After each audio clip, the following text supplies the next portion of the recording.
Almost 1500 years ago, a monumental sculpture of the Hindu god Krishna was carved into the sacred mountain of Phnom Da in southern Cambodia. More recently, the sculpture has traveled to France, Belgium, and Spain before its recent stop in America.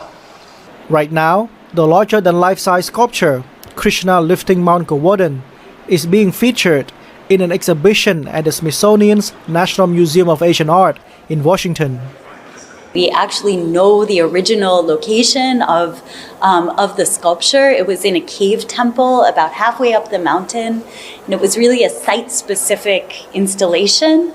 So what we're doing with this exhibition is trying to bring the original landscape and the whole religious and sociological culture that created this masterful sculpture into the space of our museum. The exhibition, titled Revealing Krishna, Journey to Cambodia's Sacred Mountain, centers on the Krishna sculpture, which was restored by staff at the Clifton Museum of Art in partnership with the National Museum of Cambodia. Before the 13th century, the now Buddhist nations of Cambodia was once a Hindu kingdom full of Hindu structures and sculptures. Krishna lifting Mount Govardhan portrays the 8-year-old Krishna who lifted a mountain with just one finger to shield the villagers and cattle from the raging storm sent by the angry god of rain, Indra. This image of Krishna lifting the mountain that's in this floodplain in the Mekong Delta, an area that's agricultural based, that's reliant on the monsoon, this image of the flood and of a storm would be really powerful.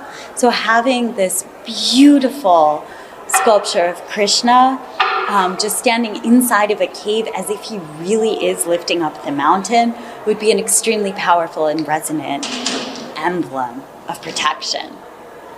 Contemporary Cambodian communities worldwide are predominantly Buddhist, and most of the ancient Hindu masterpieces like Krishna and the Angkor Wat Temple complex have been adapted to Buddhist practices.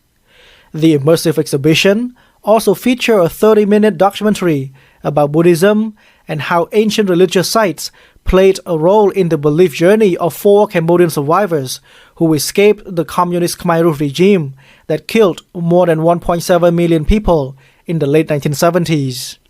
Well, I was able to put together a short documentary film called Satu. Because when you go to the temple, when you pray, you always say Satu, Satu, Satu 3 times.